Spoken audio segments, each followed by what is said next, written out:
Hello YouTube, thought I'd do a quick video here. Is your repeater ID too loud?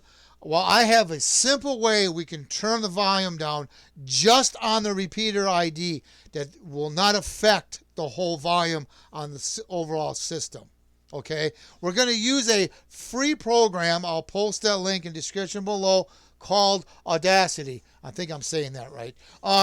Once you get it installed, we're going to take the WAV file that you created. Now, if you converted your call sign into Morse code, you know how loud that can be. I like turning the volume down on that so that it's low enough where you can still hear it. According to FCC rules, it's got to be audible. So as long as it's audible, they don't require a certain loudness. So I turn it down so that you can still hear it, but if somebody keys up, they can talk over it. The other way, I had it so loud that if the ID was to kick in, it would talk over, or the ID would be louder than the person talking sometimes. So it's best to turn that down. This is really simple to do. A couple clicks and we will be done. So once you get the program installed, we got to import the audio file that we want to adjust the volume on. So you're going to go to File. We're going to go to Import. We're going to go to Audio File. In my case, I have it called test.wav. So you open up your file that you want to lower the volume on. We're going to hit Open. Now, since this is in Morse code, you'll get that it detects the 211.7. We're going to hit Yes. We want it to keep that. So here is my call sign in Morse code. Now, if I hit play, this is the original. If I hit play, watch over here.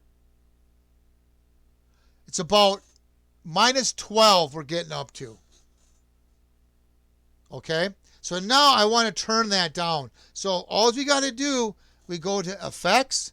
We go to the top one here called Gain. See the mouse cursor here? We move that down. Let's go to 10. We're going to hit play. Now we went from -12 to -18. This is how simple it is. And then we got to save it. Let me show you how to save it. So let's say I want to do that. Let's say I want it to be -10, and I think that's good enough. And I want to save it. All you got to do, we're going to go to File. We're going to go to Export Audio. We're going to go to Export Computer. Make sure you select where you want this to be saved at. In my case, I have a folder called Audio.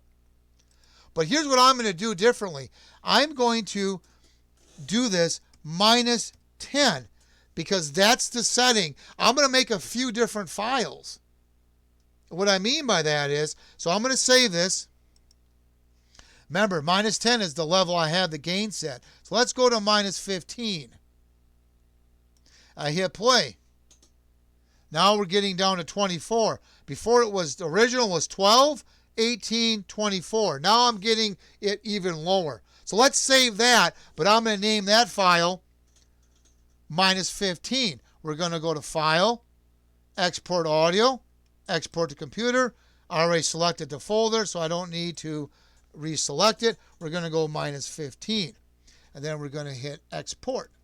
The reason why I'm doing this, because now if I go to that folder, I have already different volume levels of files that I can play right away to test it. Because as you know, when you play it over the repeater, it may be still too loud. Well, if I do different files and name them at the level settings they are, I don't have to come back to the program and keep doing this. I can do 3, 4, 5, 6 of them, whichever number you want to do. But it tells me this one here is -10, this is -15. That's it. That's how simple it is to turn the sound down so that you're not blurring loud. And, you know, in my opinion, you want it so that you can talk over the ID if you need to. So that's what I would. That's what I definitely would recommend it. Have it be low enough where you can talk over it, but you can still hear it. So that's the best way. Now there's many ways of doing the volume, but this is the fastest, free, easiest way. So there you have it. If you have any questions or comments, please post them down below. Please subscribe. Thank you, and have a good day.